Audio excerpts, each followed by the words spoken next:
Question number 31, 450 টাকাকে A B এবং C এর মধ্যে এমনভাবে ভাগ করতে হবে যাতে A/B=2:3 এবং B/C=6:5 হয়। তাহলে সি এর ভাগ কত হবে? তো এখানে আমাদেরকে দেওয়া আছে, অনুপাত দেওয়া আছে, এ বি এবং বি সির অনুপাত দেওয়া আছে। সেখান থেকে আমরা প্রথমে এ এবং বি এবং সি এর যে অনুপাত সেটা বার করব।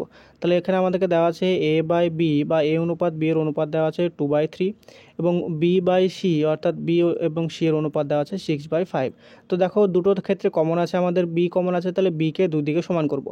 দ্বিতীয় ক্ষেত্রে আমাদের বি আছে 6 এবং প্রথম ক্ষেত্রে আমাদের বি আছে 3, তাহলে এইটাকে যদি আমরা 2 দিয়ে মাল্টিপ্লাই করি তাহলে এইটা হবে, উপরে হবে 4 এবং নিচে হবে 6। তাহলে এখানে এবং দ্বিতীয় ক্ষেত্রে আমাদের বি এর মানটা সমান হলো।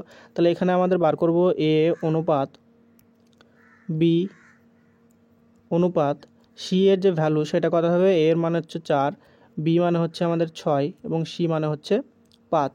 এবারে এইটা হলো আমাদের এই তিনটি যে সংখ্যা দেওয়া ছিল বা ভাগ করতে বলেছিল, এ বি এবং সি, তাদের অনুপাত পেলাম 4:6:5।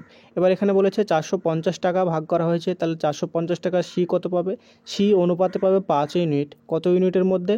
টোটাল হচ্ছে 4 আর 6 10 আর 5 হচ্ছে 15, তাহলে 15 ইউনিটের মধ্যে সি পাবে 5 ইউনিট, কিন্তু আমাদের দেওয়া আছে টাকা 450 টাকা। তাহলে এটাকে যদি আমরা 450 দিয়ে মাল্টিপ্লাই করি তাহলে সি এর যে ভাগ 450 টাকার মধ্যে সেটা আমরা পেয়ে যাব।